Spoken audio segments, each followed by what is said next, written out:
Bom dia a todo mundo. A ideia da aula de hoje é, então, a gente fechar o conteúdo e eu quero revisar uns pontos fundamentais aqui, principalmente os que foram discutidos nessa última aula assíncrona. Então, finalmente a gente introduziu essa nova variável de estado, a entropia, né, que está conectada à segunda lei da termodinâmica. Né? A gente tinha comentado que a cada lei da termodinâmica que a gente discute uma nova variável de estado, uma nova quantidade termodinâmica é introduzida. Com a lei zero, que então nos dava o critério de equilíbrio entre corpos, né? Que existe uma maneira de dizer que dois corpos estão em equilíbrio, e então a gente introduz o conceito de temperatura. Na primeira lei da termodinâmica, que essencialmente é conservação de energia, a gente de fato introduz essa quantidade, que é a energia. E agora, com a segunda lei, que é uma lei que tem um status um pouco diferente das leis que a gente está acostumados em física, né?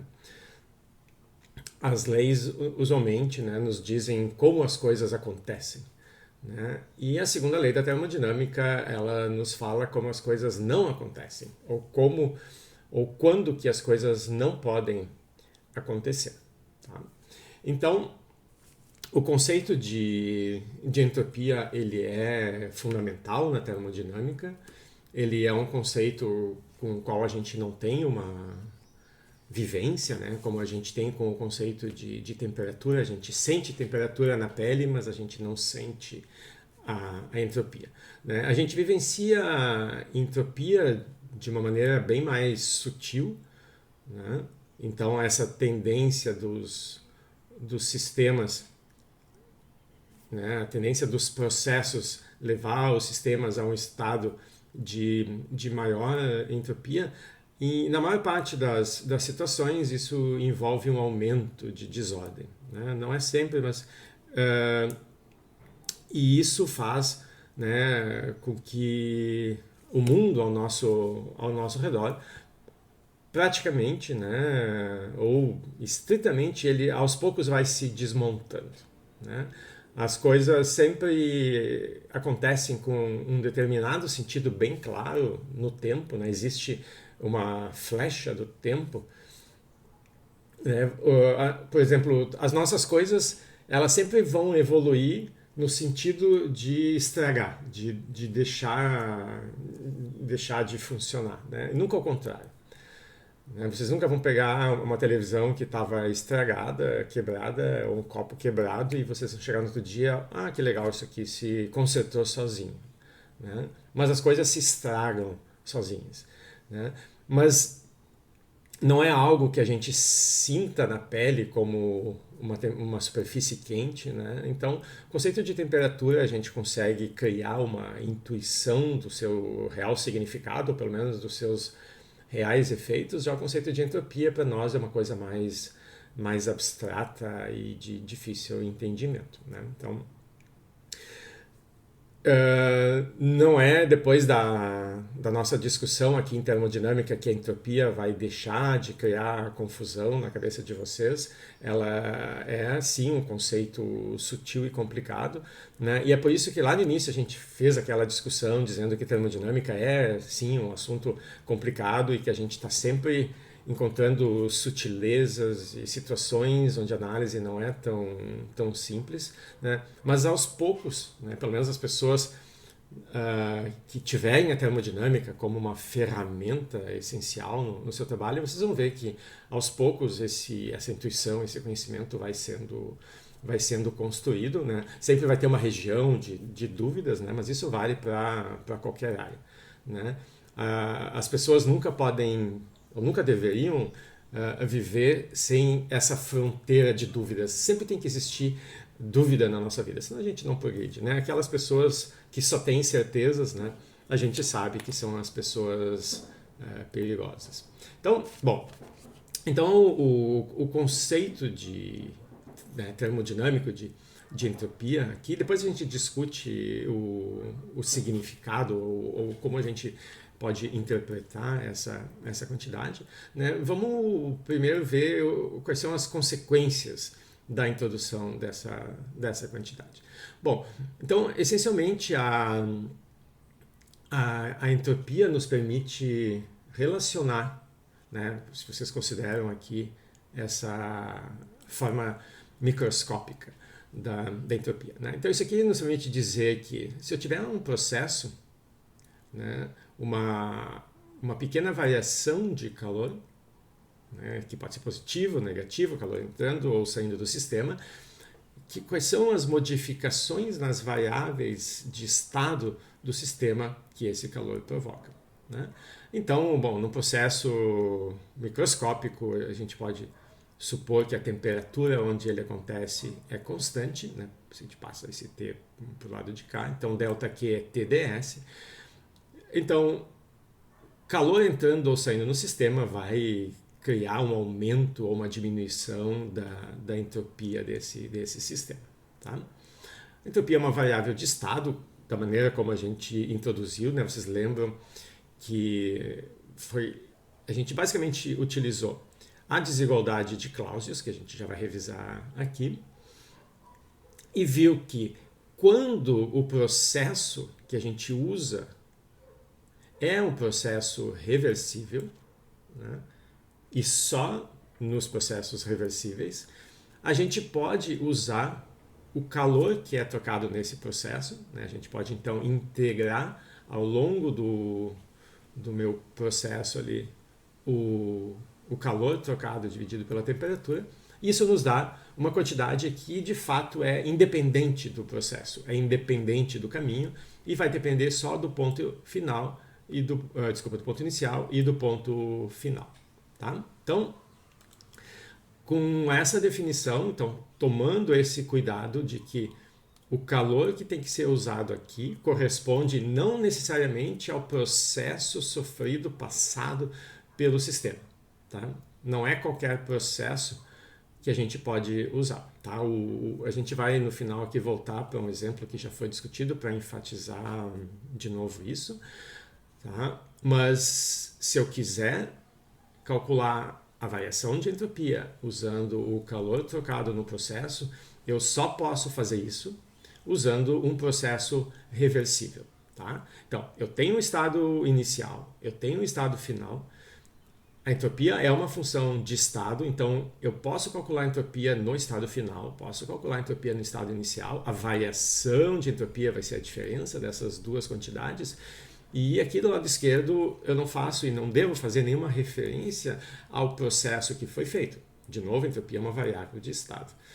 Então, a gente mostrou que se o caminho feito, o processo feito para ir de A até B for reversível, todos eles, qualquer que seja o processo reversível que eu escolha, desde que seja reversível, quando eu coloco aqui, nessa integral, para calcular o lado esquerdo aqui, o resultado é sempre o mesmo, tá? A gente mostrou essa independência do caminho, tá? A gente fez um argumento usando dois caminhos arbitrários, e se vale a reversibilidade, a gente conseguia girar a integral, inverter A e B, né? Só quando valia isso que a gente conseguia mostrar que os caminhos davam resultados equivalentes.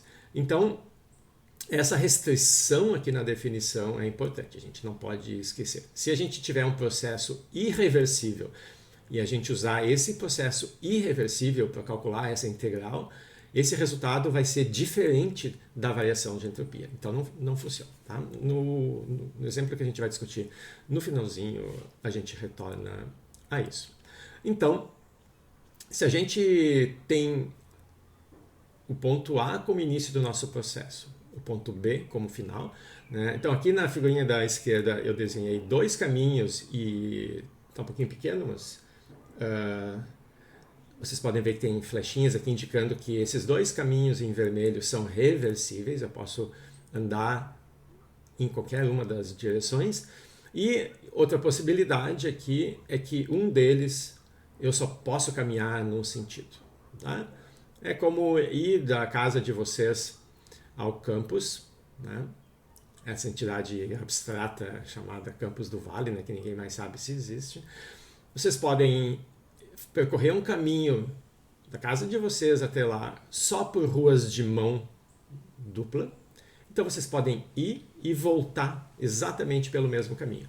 Mas se tiver um pedacinho, uma quadra, que é mão única, vocês já têm que fazer um desvio e o caminho já não pode ser o mesmo. Tá? Então, a gente viu na desigualdade de Clausius que se eu percorro um ciclo, tá? Então imagine que eu vou de A até B pelo caminho vermelho e volto de B até A pelo caminho vermelho de baixo, né? Eu fecho um ciclo aqui e ao longo de todo esse ciclo eu passei só por caminhos reversíveis. Tá? Então a desigualdade de Clausius me diz que se eu, ao longo desse processo, que eu não sei o que é, né? Pode ser qualquer coisa, eu for contabilizando os calores trocados e em cada pequeno passinho aqui eu vou estar numa determinada temperatura e eu for somando, né? O calor trocado em cada passinho pela temperatura que estava naquele passo. For somando.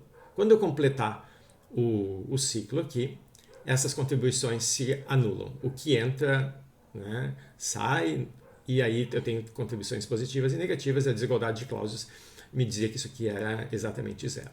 Se eu fizer a mesma coisa agora pelo processo da direita, para ir de A até B eu tenho esse pedaço irreversível. Eu volto aqui para o ponto A e a desigualdade de Clausius me diz que se eu computar a mesma quantidade, o ΔQ sobre T, só que agora vai aparecer um pedaço onde o calor trocado corresponde a um processo irreversível, isso aqui vai ser estritamente negativo. Só é igual a zero quando o processo é reversível. E isso era consequência do fato, se vocês lembram lá das versões fenomenológicas da segunda lei da termodinâmica, se eu tiver um motor fazendo um processo reversível, né? Isso aqui é um sistema que faz um processo cíclico, pode ser um daqueles nossos motores lá. Se esse motor estiver conectado a um reservatório térmico, a única maneira que eu tenho de fazer isso funcionar é o motor produz uma certa quantidade de trabalho e esse trabalho é jogado como calor no reservatório. Tá? Então, uma máquina acoplada a um só reservatório só pode funcionar nesse sentido. Ela produz algum trabalho, tá? E esse trabalho é jogado, desperdiçado como calor. Eu não posso ter a máquina funcionando no sentido contrário, né? Essa era a segunda lei da termodinâmica, que me dizia, eu no mínimo preciso ter 2 reservatórios, porque eu não posso pegar calor de um reservatório e transformar 100% esse calor em trabalho. Tá? Então, eu não posso pegar calor e produzir trabalho, mas eu posso pegar trabalho e produzir calor. Então, o argumento da desigualdade de Clausius era exatamente isso. A gente tinha uma situação mais complicada, o sistema fazendo o ciclo, e nesse ciclo ele podia interagir com um monte de outros sistemas. E a gente conseguia transformar isso, né? A gente achava uma maneira equivalente de descrever esse sistema que me dava uma máquina e um único reservatório. E aí a gente caía de novo na segunda lei, naquela forma lá, e que me dizia qual é o sentido que isso pode acontecer. E daí saía essa desigualdade. Então essa desigualdade ela corresponde ao fato de que uma máquina, né, ou um processo cíclico acoplado a um reservatório tem um sentido onde isso pode funcionar e um sentido onde não pode funcionar. Se tivesse os 2 sentidos, eu não tinha nenhuma restrição aqui. Então isso aqui indica o sentido onde essa máquina pode funcionar. Então a desigualdade de Clausius nos dizia que se o processo for irreversível, ao longo desse ciclo essa quantidade não voltava a zero, tá? Ela dava uma contribuição negativa, então isso aqui não pode ser usado para calcular a variação de uma variável de estado, porque é uma variável de estado. Se o sistema volta para o mesmo ponto de partida, para o mesmo estado, ela tem que voltar a ter o seu valor inicial, que é o que acontece aqui. Tá? Então, se eu quiser calcular essa quantidade quando o estado final é o próprio estado inicial, então isso aqui dá zero, né? Eu preciso que essa quantidade do lado direito também dê zero. Tá? E ela só dá zero quando o processo for reversível. Tá? Então, se eu combino essas duas situações aqui, que é a desigualdade de Clausius, né? As possibilidades são ou essa integral é menor do que zero ou é igual a zero. Então eu vou tirar o índicezinho R aqui, o índicezinho I, e vou escrever essa equação, passando esse pedaço para o lado direito, né? A mesma coisa aqui. Tá? Eu só escrevi essa linha aqui para explicitar os dois casos. Então, a desigualdade de Clausius é essa aqui. Tá?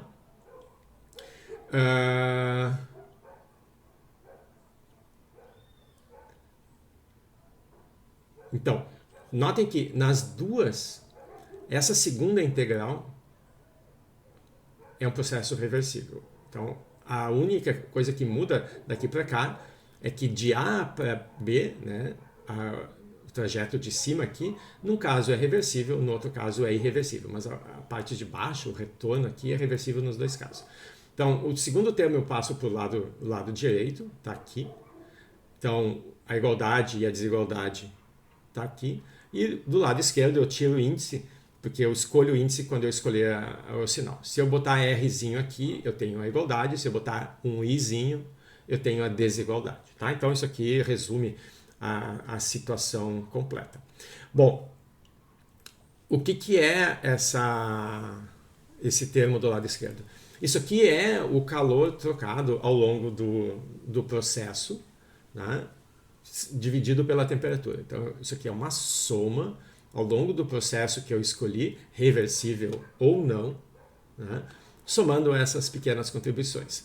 Mas do lado direito, como essa integral nos dois casos corresponde a um processo reversível, eu consigo associar a entropia. Tá? Então, a primeira coisa que eu faço é, como o estado inicial está em cima, o final embaixo, eu vou inverter esses índices, e eu só posso fazer isso porque o processo é reversível. Tá? Senão, se o processo for irreversível, eu não posso inverter os limites da integral, porque eu não posso fazer esse caminho de volta. E se eu fizer outro caminho, eu vou ter outros calores e aí eu vou ter outro valor. Tá? Então, se eu inverter uma integral como essa irreversível, eu mudo o caminho, eu mudo o valor, eu não posso dizer que é só uma mudança de sinal. Só é uma mudança de sinal se esse processo for reversível. Já que eu inverto e aí eu troco o sinal, então aqui fica positivo. Tá? Mas isso aqui é a nossa definição de entropia. Tá? Então eu posso, deixa eu limpar, então eu posso substituir isso aqui por SB menos SA. Então o que eu fico é essa integral menor ou igual a SB menos SA, que é o que está aqui. Tá? Então do lado direito eu tenho a variação de entropia, tá?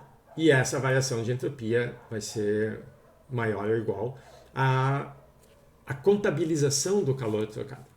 Mas agora, então, o que a gente está fazendo? A gente está tentando formular ou reformular a segunda lei da termodinâmica em termos dessa nova variável de estado. Tá? Para poder não jogar fora, mas para poder melhorar aquelas nossas formulações que são fenomenológicas, ou seja, elas fazem referência a fenômenos específicos associados a tecnologias específicas, que é o que a gente não queria.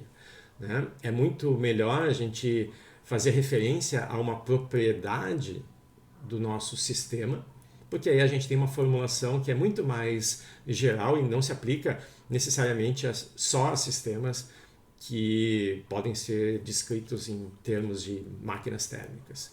Tá? Então, o que a gente vê aqui é, se o nosso sistema for isolado, e essa é a condição fundamental para a gente poder falar algo baseado na segunda lei da termodinâmica, se o sistema não é isolado, a gente não pode dizer nada sobre o que acontece com a entropia desse sistema. Se eu tiver um objeto em contato com o reservatório térmico e esse objeto recebe calor, a entropia dele aumenta. Se ele perde calor, a entropia dele diminui. Então a gente não pode falar nada sobre a entropia de um objeto, né, em termos da segunda lei, se esse objeto não estiver isolado. Tá? Porque a entropia aqui não tem restrição, ela pode aumentar e pode diminuir e pode permanecer igual. Tá? É só quando eu analisar esse objeto e o reservatório juntos, né, porque daí eu posso dizer, esse aqui é todo o universo do meu problema, que a segunda lei se aplica. Tá? Então, tentar aplicar a segunda lei da termodinâmica para um sistema que não está isolado não faz sentido. Tá? Então, vamos isolar o nosso sistema. Isolar um sistema significa, bom, se o objeto está trocando calor com alguma coisa, a gente inclui essa alguma coisa no nosso sistema. Agora o nosso universo pega todo mundo. Tá? Então, eu pego se o objeto tiver paredes adiabáticas, eu posso falar só sobre ele, porque ele é um objeto termicamente isolado. Tá? Se não, eu preciso incluir os objetos com os quais ele troca calor. Bom, um sistema isolado não interage com nada, né? Definição de isolado, então esse calor aqui é zero. Tá? Então, num sistema isolado, o lado esquerdo aqui é zero. Então, de novo, para poder zerar esse lado esquerdo, eu preciso supor sistema isolado. Se não for isolado, eu não posso zerar isso aqui, daí já não vale mais. Então, se o lado esquerdo aqui for zero, o que eu obtenho? Eu obtenho que SB menos SA é maior ou igual a zero. Então, ou SB, a entropia do estado final, é maior do que a entropia do estado inicial, né? Se eu passo esse menos SA para o lado de lá, a gente tem que o SB é maior ou igual a SA. A única coisa que não pode acontecer para um sistema isolado é o SB menor do que o SA. Então, a formulação que a gente chega da segunda lei da termodinâmica é, num sistema isolado, a entropia do sistema não pode diminuir. Tá? Ou ela permanece igual se os processos todos são reversíveis, ou ela aumenta, estritamente aumenta, se os processos são irreversíveis. Então, como a única coisa proibida aqui é menor do que zero, a gente diz no sistema isolado, a entropia nunca diminui. Não importa o processo. Então, isso aqui vale qualquer que seja o processo pelo qual o sistema passa. Tá? Bom, então, isso é o nosso novo enunciado. Então, agora a gente tem três enunciados da segunda lei. Esse aqui, o interessante dele é que a gente agora se desligou, né, da tecnologia lá do século XIX, então essa é a maneira mais correta de enunciar uma lei da física. Né? Então, na aula passada, na aula assíncrona passada, vocês viram as duas interpretações que a gente faz da entropia. Uma delas, que eu não vou discutir hoje aqui, é a interpretação que sai da termodinâmica, porque faz referência ao que acontece do ponto de vista microscópico, mas essa é a definição talvez mais clara. Né? Então, eu vou só comentar rapidamente, antes de entrar aqui. Quando vocês fazem um processo como o que a gente vai discutir no próximo exemplo, aqui deixa eu mostrar a figurinha, que é a expansão livre. Tá? Eu tenho o gás ocupando um certo volume e depois eu permito ele ocupar, abro essa válvula e agora ele se expande e ocupa todo o sistema. A gente sabe que um sistema macroscópico, embora ele seja descrito por poucas variáveis macroscópicas, né, pressão, volume e temperatura, do ponto de vista microscópico, esse sistema está sempre mudando. As moléculas estão sempre mudando de lugar e estão sempre mudando de velocidade. Então, Um estado microscópico, ele numa escala de tempo também microscópica, né, muito rápida, muito pequena, esse estado microscópico muda. E muda e muda. Então, do ponto de vista microscópico, o sistema está passando por configurações e todas essas configurações, ou quase todas essas configurações, vão, se a gente for medir pressão, volume e temperatura, vão dar o mesmo valor. Tá? Então, do ponto de vista microscópico, o que está acontecendo é que o sistema ele fica passando por essas configurações e todas essas configurações são compatíveis com a pressão, o volume e a temperatura que a gente mede do ponto de vista macroscópicos. Tá? Quando a gente faz a expansão livre, eu agora tenho um novo leque de possibilidades para essas configurações microscópicas. Antes, por exemplo, as posições que estavam restritas àquela primeira caixinha, agora podem ocupar, né, um volume maior. Então, o número de configurações microscópicas é ampliado. O argumento que a gente fez na aula passada é o número de novas configurações é tão maior do que o número de antigas configurações, tá? Que a chance do sistema microscopicamente passar por uma das antigas configurações é zero. Tá? Então, o que significa passar por uma das antigas configurações? Nada impede, né? Se vocês olham uma molécula, ela fica indo, né, e vindo de uma caixa para outra. Tá? Nada impede dela voltar para o lado esquerdo aqui das minhas caixas depois de um tempo. Isso vale para todas as moléculas. O problema é todas elas voltarem ao mesmo tempo. Porque algumas vão estar vindo para o lado esquerdo e outras vão estar indo para o lado direito. O meu número de moléculas é tão grande, né? 10 na 23, a gente argumentou lá no início, que é tão absurdamente grande, que a probabilidade de todas elas voltarem para o lado esquerdo vai a zero. Tá? Isso a gente viu no exemplo da aula passada, que a gente pegou uma caixinha, botou uma molécula, calculou qual é a chance de uma molécula estar de um lado ou estar do outro, né? Que é um meio e um meio. Depois a gente botou duas e viu qual é a chance de duas estarem do lado esquerdo, duas estarem do lado direito, ou uma estar num lado e a outra estar do lado. Aqui a gente já vê, né, que eu tenho a molécula 1 do lado esquerdo, a molécula 2 do lado direito, ou vice-versa. Então eu já tenho duas configurações correspondendo a metade de um lado, metade do outro. E a gente argumentou ali que se eu for aumentando o número de moléculas, essas configurações, essas diferentes maneiras de arranjar as moléculas nessas duas caixas, isso vai corresponder basicamente ao binômio de Newton lá, ao triângulo de Pascal. Os coeficientes vão ser dados pelo triângulo de Pascal. E vocês sabem, né, que os coeficientes binomiais ali, os termos do meio, eles vão ser sempre maiores do que os termos das pontas, né? As pontas vão ser sempre 1 e os termos vão aumentando no meio. E se vocês vão aumentando o expoente daquele binômio, vocês vão tendo cada vez mais termos, vai ficando mais complicado e os termos do meio vão ficando cada vez maiores. É isso que acontece com a probabilidade de encontrar o sistema com metade das moléculas numa caixa e a outra metade na outra.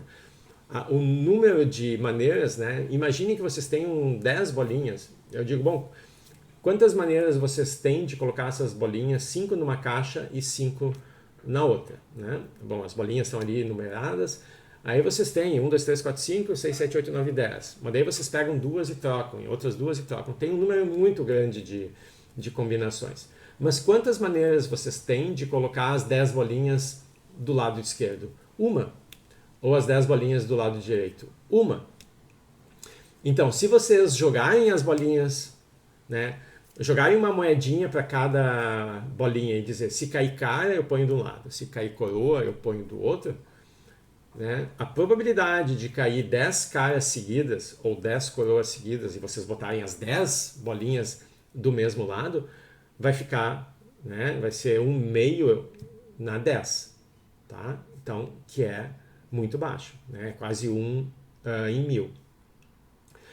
Se vocês agora tiverem não 10, mas 10 na 23 moléculas, vocês já podem ver que a probabilidade de todas elas caírem na mesma caixa é zero. A probabilidade mais que contribui mais é aquela que vai dar metade numa caixa ou metade na outra.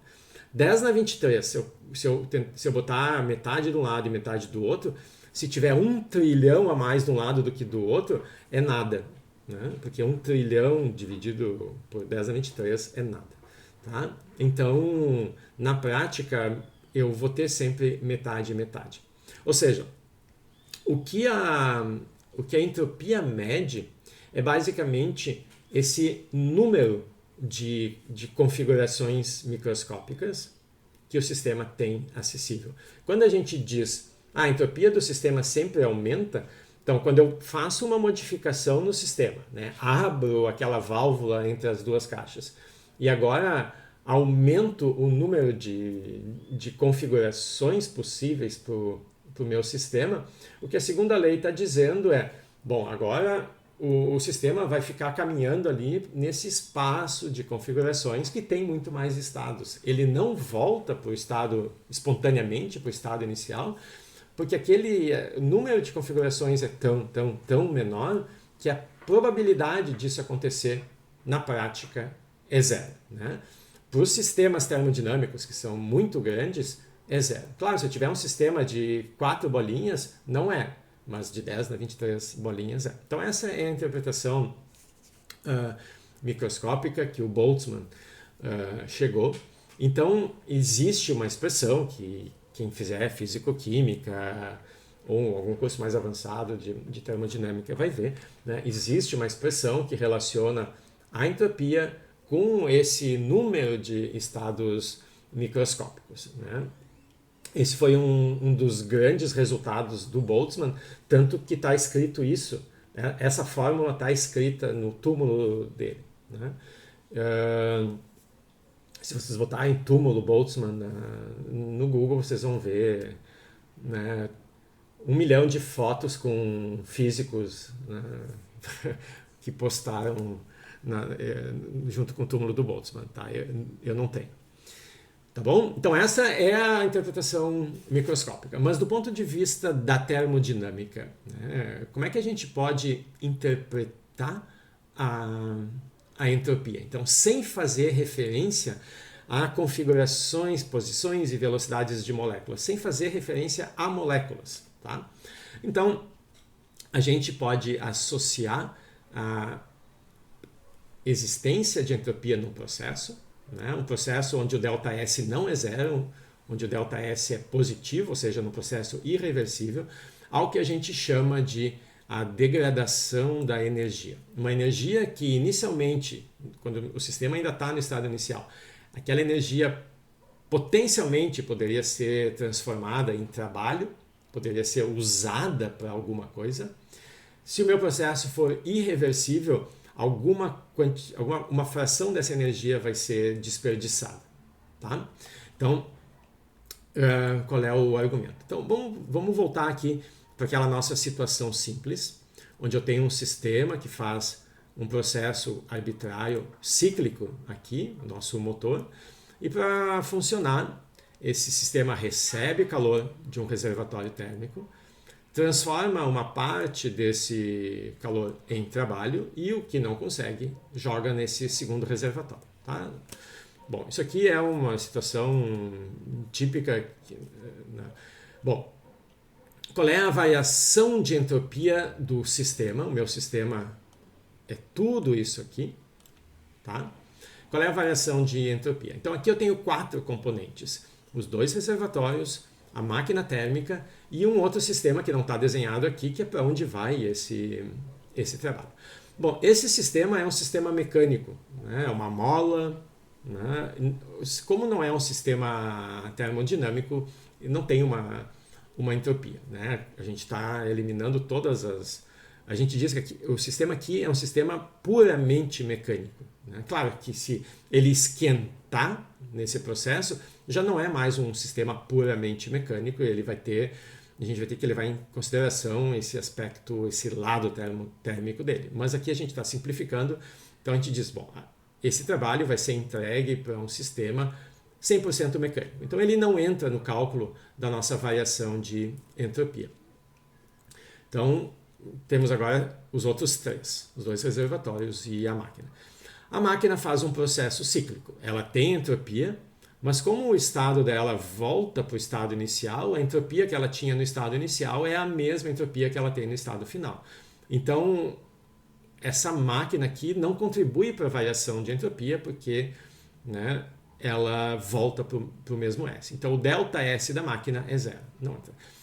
As únicas contribuições que a gente vai ter vão vir aqui desses dois reservatórios. Então, o reservatório de temperatura mais alta, ele cede calor, tá? Então eu vou botar os calores em módulo, porque de novo a gente tem sempre essa ambiguidade, o QQ em relação ao reservatório é negativo porque está saindo, mas em relação à máquina é positivo porque está entrando. Então a gente usa em módulo e coloca explicitamente o sinal, dependendo de qual dos dois sistemas a gente está falando. Então aqui a gente está falando do reservatório, então ele está perdendo calor. Então, a contribuição para variação de entropia, né? Lembrem, a entropia é o delta Q sobre T. Um reservatório, por definição, a temperatura é constante, então a temperatura sai da integral. E a soma de todas as pequenas contribuições, todas as pequenas contribuições do calor ao longo do processo vão nos dar o calor total trocado. Tá? Então, essa integral de ΔQ sobre T calculada para um reservatório é simplesmente o calor dividido pela temperatura. Como o calor está saindo, esse calor é negativo. Tá? Então, essa aqui é a contribuição do reservatório de temperatura mais alta para a variação de entropia. Agora, a contribuição desse aqui, agora o calor entra, então é positiva. Tá? O calor, né, o módulo desse calor dividido pela temperatura desse objeto.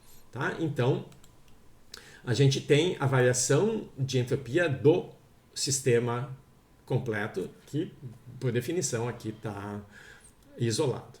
Bom, vamos agora voltar para a primeira lei da termodinâmica, né? Porque a gente quer interpretar a entropia em termos de energia que pode ser utilizada no processo. Então, a quantidade que nos interessa aqui é o trabalho, né? Quanto trabalho eu posso espremer aqui desse meu processo? Quanto trabalho útil pode ser feito aqui? Bom, pela primeira lei da termodinâmica, pela conservação de energia, a quantidade de energia que entra no meu sistema é igual à quantidade de energia que sai do sistema. Ela não fica, né? Nada pode ficar aqui na minha caixa, porque o meu sistema ele volta para o ponto de partida. Então a energia, como a entropia, também volta a ter o mesmo valor inicial. Né? Se volta a ter o mesmo valor inicial, nada foi criado nem destruído, então o que entra tem que ser igual ao que sai aqui, que é o que está aqui. Tá? Então, se eu passo esse QF para o lado de cá, a energia que entra vai ser igual ao trabalho mais o calor que sai. Conservação de energia. Bom, eu posso usar agora a entropia que a gente acabou de calcular, isolar esse QF, tá? Então isso aqui passa para o lado esquerdo, eu fico ΔS mais QQ sobre T, e aí multiplico pelo TF. Então eu substituo esse QF que aparece aqui, eu substituo por esse QF isolado. Então fica o QQ aqui, menos, e no lugar do QF eu boto essa expressão aqui isolada. Então fica ΔS mais QQ sobre TQ vezes TF. Como eu tenho QQ aqui e aqui, eu junto esses dois termos. Então boto em evidência o QQ, daqui vem o 1 e daqui vem o menos TF sobre TQ, que está aqui. E ainda sobra o ΔS vezes TF. Tá? Então só rearranjando, reorganizando esses termos, eu chego nessa expressão. E essa expressão é o que a gente quer. Tá? Então, notem o seguinte. Então, o trabalho que pode ser feito tem essa contribuição positiva, tá? Que me diz, bom, uma fração do calor que entra é convertida em trabalho, e essa fração é 1 menos TF sobre TQ, que é a mesma expressão que a gente tinha obtido lá para o ciclo de Carnot. Aqui a gente não fez nenhuma referência ao ciclo que essa máquina faz, a gente não falou nada, tá? Então, daqui a gente vai mostrar, o que a gente está fazendo aqui também é demonstrando o teorema de Carnot, que diz que essa aqui é a eficiência máxima. A gente já vai chegar nisso, tá? Então, vamos chamar isso aqui de eficiência, eta aqui, tá? Só uma definição, não fizemos nada, menos TF sobre TS. Então, o que a gente obteve aqui é o seguinte, então isso aqui é o trabalho que pode ser feito. Quando que esse trabalho é máximo? Tá? Isso se conhece em termodinâmica como o teorema do trabalho máximo. Tá? Então, essas duas linhas de conta aqui, elas nos dão o chamado teorema do trabalho máximo, ela nos dá a eficiência associada a esse trabalho máximo e vai nos dar também uma interpretação macroscópica da entropia. Então, quando que o trabalho é máximo? Essa quantidade aqui, ela é sempre positiva, tá? E essa aqui também vai ser sempre positiva, porque o ΔS é positivo, o TF é positivo, tá? E então eu vou estar sempre descontando uma quantidade positiva, ou seja, eu vou estar sempre descontando alguma coisa. Se eu quero maximizar o trabalho, eu tenho que minimizar aquilo que eu desconto.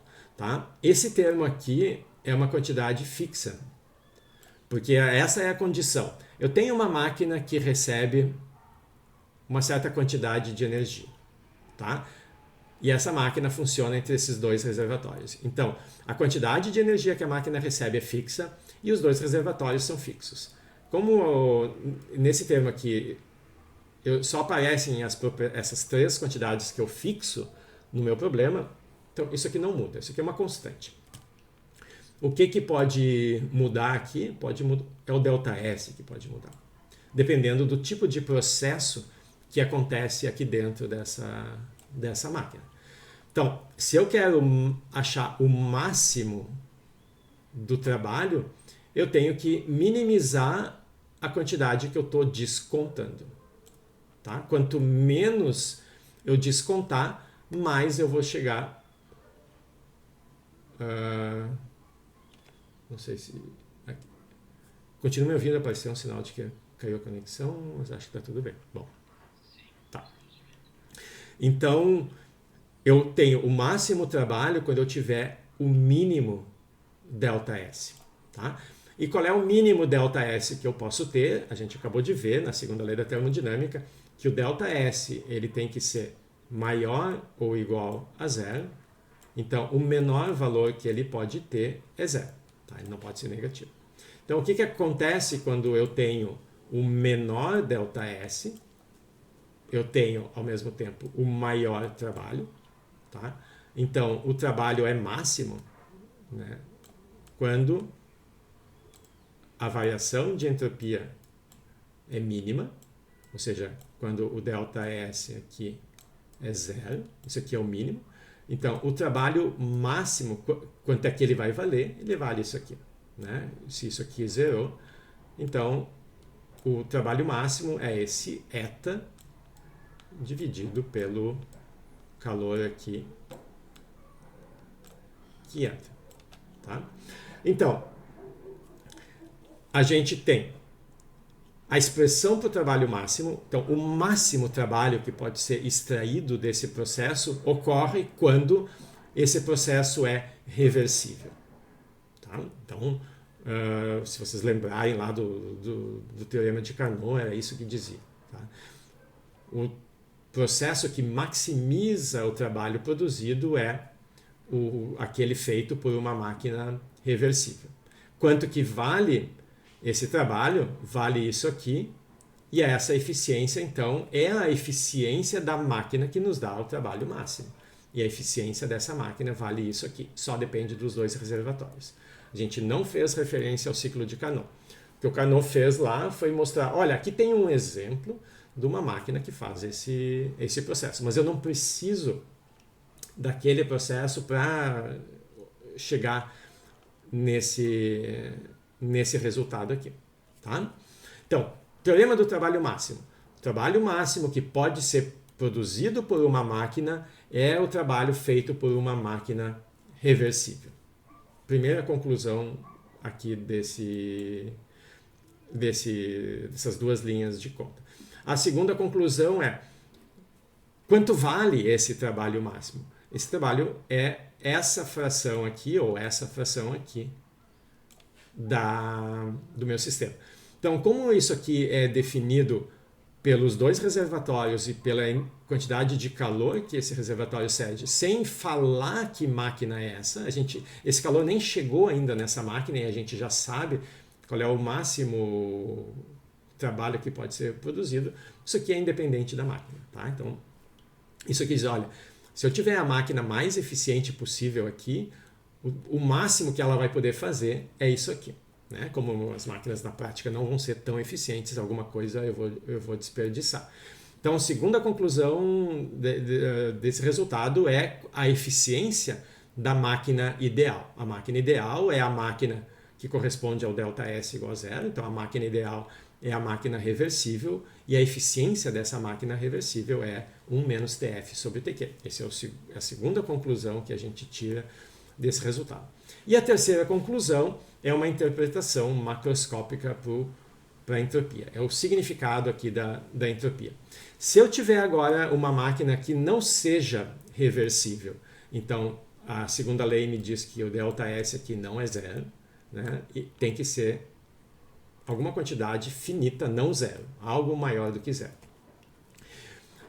Essa quantidade, se eu multiplico pela temperatura, vai ter unidades aqui de energia. Então, se eu tiver um processo que produz mais entropia, né, a gente diz um processo irreversível, como ele aumenta a entropia do sistema, o ΔS é maior do que zero, a gente diz que ele produz entropia. Tá? Então, quanto mais entropia um processo produzir, quanto mais irreversível ele for, maior é o termo que eu vou descontar aqui. Mais eu vou diminuir do meu trabalho máximo alguma coisa. Ou seja, o trabalho que eu vou produzir, que essa máquina vai produzir, é máximo no processo reversível, e quanto mais irreversível for o processo, menos trabalho eu vou produzir aqui. Então, se eu não estou agora produzindo o máximo, significa que alguma coisa está sendo desperdiçada. Né? O sistema inicialmente tinha capacidade de produzir uma determinada quantidade de trabalho, né? um trabalho máximo, mas por uma série de coisas associadas a atritos, né? Desperdícios todos, um processo ruim escolhido aqui, alguma quantidade de energia é desperdiçada. Quanto? Isso aqui. Então, a gente vê que a entropia está diretamente ligada àquela quantidade de energia que não pode ser usada pelo sistema. Tá? Porque tem alguma coisa aqui que vai ser desperdiçada na prática. Tá? Então, quanto mais irreversível for o meu processo, menos eu consigo usar da energia do meu sistema para produzir trabalho. Essa energia aqui, ela vai ser transformada em calor, tá? Então, é uma energia que agora não pode mais ser usada para produzir trabalho. É uma energia que está sendo perdida, tá? Então, é por isso que a gente fala em degradação da energia quando a gente tem um aumento de entropia no sistema. Tá? Eu estou perdendo uma energia que poderia ser utilizada, né? Porque isso aqui está sendo, por causa desses atritos, está sendo transformado em calor. Né? Isso aqui é um termo que nos lembra calor. Tá bem? Então, a terceira conclusão a partir desse resultado é que a presença de variação de entropia num processo significa energia sendo desperdiçada, significa degradação dessa energia, tá bom? Então, isso tudo foi discutido na aula assíncrona, a gente só está revisando para enfatizar, porque esses conceitos são sutis, tá? A gente tem que refletir um pouco sobre eles para entender bem. Então, eu quero só voltar aqui ao exemplo da expansão livre, que também já foi discutido várias vezes. Tá? O que eu quero enfatizar aqui? A gente tem, então, um processo para o qual a gente sabe que não tem calor. Então, se eu calcular a variação, né, total essa quantidade aqui, né, se eu for somando as contribuições do calor pela temperatura nesse processo, isso aqui dá zero, porque não tem calor em nenhum momento desse processo. Tá? Bom, mas a gente já viu que se o processo é irreversível, isso aqui não tem nada a ver com a variação de entropia, eu preciso usar um processo reversível para fazer esse cálculo. E a gente já viu na aula retrasada também, então, que para esse processo específico, a variação de entropia do gás, aqui, do meu sistema, esse sistema que está isolado, é isso aqui. Então, se a gente disser que esse aqui é um volume V0 e esse aqui é o mesmo volume V0, o volume final é o dobro do volume inicial, isso aqui é 2. Tá? Então, no caso simples, a variação de entropia a gente pode até supor que tem 1 mol aqui, é uma constante de vezes o logaritmo de 2, uma quantidade positiva. A entropia aumenta, o meu processo é irreversível. Tá?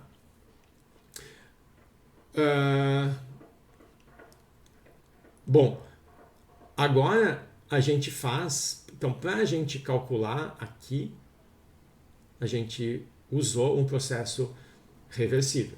Mas no processo reversível, a gente viu lá da segunda lei da termodinâmica, a gente sabe que o ΔS é zero. Então como é que a gente compatibiliza isso tudo? Né? Eu tenho um processo que o ΔS é maior do que zero, porque o processo é irreversível, mas para calcular isso, eu acabei de usar um processo reversível para o qual eu sei que o ΔS é zero. Então, assim, o que é ΔS zero e maior do que zero ao mesmo tempo aqui? Bom, então, primeira coisa, a entropia é uma variável de estado. O meu gás aqui, ele foi desse estado inicial, onde ele está nessa região, para um estado final, onde ele está em toda essa região. Tá? Se eu só souber o estado inicial e o estado final, eu posso calcular o ΔS, porque o ΔS não depende do processo. Tá? Então, isso aqui é o ΔS do gás. Tá? Na expansão livre, tudo que eu tenho é o gás. O meu sistema é o gás. O gás está isolado. Tá? Então, na expansão livre, o gás sofre um processo irreversível. O ΔS é maior do que zero. Tá bom, até aqui está tranquilo. Meu sistema é isolado, a segunda lei da termodinâmica está satisfeita. Mas agora, para calcular o valor desse ΔS, eu usei um processo reversível, né, que me dá esse valor, que é positivo. Mas como é que eu compatibilizo isso com o fato de que na segunda lei a gente dizia que o ΔS de um processo reversível tem que ser zero? Como é que eu compatibilizo esse tem que ser zero com esse maior do que zero que eu obtive aqui? O ponto é, se eu quiser fazer essa passagem do gás ocupando V0 para o gás ocupando 2V0 através de um processo reversível, eu não posso fazer só com esse sistema. Eu preciso de alguns sistemas auxiliares. Então, por exemplo, se eu quiser fazer esse processo reversível como uma expansão isotérmica, para manter a temperatura constante do objeto, eu preciso usar um reservatório térmico. Tá? Então, para fazer um processo reversível agora, eu tenho que expandir o meu sistema. Eu tenho que incluir o reservatório térmico. O que a segunda lei me diz, ou a desigualdade de Clausius me diz lá, que o ΔS vai ser zero no processo reversível é a variação de entropia do gás mais a variação de entropia do reservatório, é isso que tem que ser zero. A variação de entropia do gás vai ser sempre a mesma, porque só depende do estado A e do estado B inicial e final aqui. Tá? Quando o processo é irreversível, o gás é tudo que eu tenho. Então, isso aqui é a variação de entropia do sistema completo. Quando eu tenho agora um processo reversível, a variação de entropia do gás continua a mesma. Mas o sistema inclui o reservatório. Quando eu incluo a entropia do reservatório, ela vai ter exatamente o mesmo valor da entropia do gás, só que com sinal negativo. Então, quando eu incluo agora o reservatório, é a variação de entropia do reservatório que vai me dizer a variação de entropia de todo mundo é nula, porque eu fiz um processo reversível. Tá? Então é essa a diferença. O sistema tem sempre a mesma variação de entropia. O processo ser reversível ou não vai depender do que acontece com esse sistema quando ele interage com a vizinhança. Se não tem vizinhança, ele está isolado, então eu aqui tenho um processo irreversível. Se eu tenho vizinhança, eu posso ter um processo reversível desde que a variação da entropia da vizinhança compense completamente a minha, né, do gás, variação de entropia. Tá? Então é isso que eu queria enfatizar aqui com esse exemplo. A entropia é uma função de estado, o gás vai ter sempre a mesma variação de entropia. Tá? O que vai dar o aspecto reversível ou não é a existência, a presença e a interação com uma vizinhança. Tá? Então, para fazer o processo reversível, eu tive que colocar uma vizinhança térmica, um reservatório, e aí eu vou ter uma contribuição a mais para a entropia, e quando eu levo em conta essa contribuição a mais, que eu consigo ter que o ΔS total aqui é zero. Então, esse exemplo aparece de novo aqui, porque eu queria voltar a esse ponto e enfatizar um pouco mais. Bom, isso fecha a nossa segunda área. Alguma dúvida sobre a aula de hoje?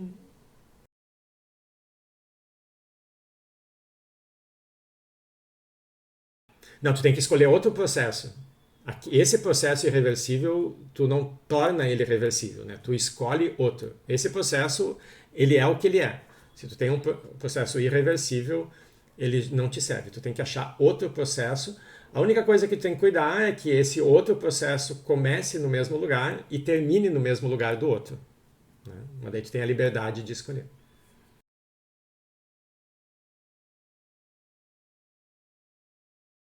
Imagina que tu tenha um moinho d'água, né? Então esse moinho funciona porque tu tem uma diferença de dois níveis de água. Se a gente não tivesse chuva, não tivesse uma atmosfera, a gente não teria nenhum mecanismo que realimentasse lá a parte de cima do rio que pudesse fazer continuar esse processo. Né? Então esse processo vai terminar quando os níveis se igualarem. A mesma coisa acontece quando tu coloca dois corpos em contato. Né? Tu pode simplesmente colocar os dois em contato, o calor vai passar e o processo termina quando as temperaturas são iguais. Tu pode botar uma máquina no meio dos dois e usar esse fluxo de energia para fazer funcionar essa máquina e usar. Tá? Bom, se essa tua máquina for completamente reversível, tu pode pegar toda a energia possível, quanto é. Então, tu tem as duas fontes de calor e uma máquina no meio. Até quanto calor vai passar? Bom, vai passar calor até que as duas temperaturas se igualam. De novo, quando as temperaturas se igualam, o processo termina. Só que agora, como tu botou uma máquina no meio, tu não está desperdiçando esse calor, porque antes tu desperdiçava todo o calor. Né? Se tu simplesmente colocar em contato, acabou, tu não produziu nada, né? Zero energia. Se tu quiser aproveitar o processo, tu bota uma maquininha ali, algum trabalho tu obtém. Quando tu obtém o máximo trabalho, quando essa máquina é reversível, o que tu pode fazer? Tu pode pegar essa diferença de energia e colocar de novo lá no... Né? Quer dizer, tu pode usar essa energia para puxar energia do reservatório. Tá, deixa eu ver se eu tenho um slide mais vazio aqui para desenhar aqui. Tá, então eu tenho um reservatório a temperatura T1, um reservatório a temperatura T2. Se eu não botar nada aqui no meio, simplesmente passa calor até eles atingirem a mesma temperatura. Se agora eu coloco uma máquina aqui no meio, essa máquina vai aproveitar esse fluxo de calor e vai produzir trabalho. Né? Significa que eu estou tirando energia desse sistema, significa que, de novo, o meu processo vai terminar quando as duas temperaturas forem iguais, só que agora essas temperaturas são menores, porque eu tenho menos energia no sistema. E essa energia foi para essa máquina mecânica aqui que armazenou. Bom, se essa máquina aqui for reversível, o que eu posso fazer? Eu posso inverter o funcionamento e agora tirar energia desse meu sistema e colocar de volta nesse sistema original. Ou seja, eu consigo levar o meu sistema de volta para a situação inicial, onde as temperaturas eram diferentes e os mesmos valores. Mas isso eu só consigo fazer se essa máquina aqui for reversível. Tá? Se ela não for, eu não vou poder usar todo esse trabalho. Eu vou ter uma pequena quantidade aqui, né? Aquele menos T delta S, que vai ser desperdiçado. Esse desperdício pode ficar, inclusive, nesses objetos aqui, né, na forma de calor. É uma parte da energia que está vindo por aqui que eu não consigo aproveitar. Então, essa parte continua passando. Então, significa que se eu tentar agora botar de volta esse trabalho, como eu produzi menos trabalho, eu já não vou conseguir mais levar esses dois corpos para o mesmo estado inicial. Eles vão para o estado inicial onde as temperaturas já são um pouquinho mais parecidas. Quanto mais irreversível for o meu processo, menos parecido com aquele estado inicial eu vou conseguir. Ou seja, a tendência vai ser sempre, já que eu sempre vou ter irreversibilidades, a minha tendência vai ser sempre no sentido de aproximar essas temperaturas. Com o tempo, essas diferenças de temperatura vão desaparecer. Isso é o que a gente chama a morte térmica do universo. Não tem mais diferença de temperatura. Se não tem diferença de temperatura, não existe fluxo de energia entre os corpos. Se não tem fluxo de energia, não tem nada que eu possa aproveitar. Tá? Ou seja, acaba toda a possibilidade de usar as energias porque os processos morrem. Tá? Então, sim, existe uma escala de tempo na qual o meu universo ele morre do ponto de vista termodinâmico. Só que essa escala de tempo ela é muito grande. Tá? Então, eu agora não me lembro das estimativas, né? Mas a gente sabe que o universo está em expansão, né?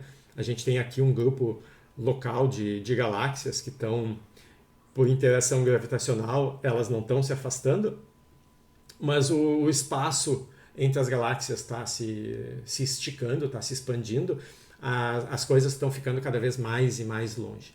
Então, com o tempo também as coisas que vão ser visíveis para a gente vão ser cada vez menos, né? As coisas vão estar muito distantes, as estrelas vão morrendo também, esses processos vão extinguindo a possibilidade de renovação e o universo vai se apagando.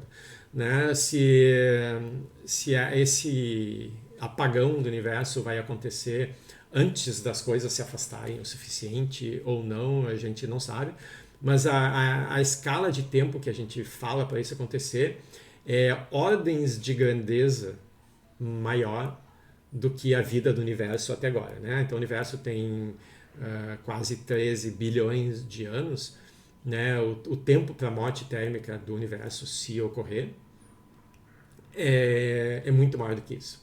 Nada que nos preocupe como humanidade. Assim. A humanidade certamente vai se destruir muito antes disso aí se tornar um problema. Mais alguma coisa? Tá bom então. Então, bom dia para vocês.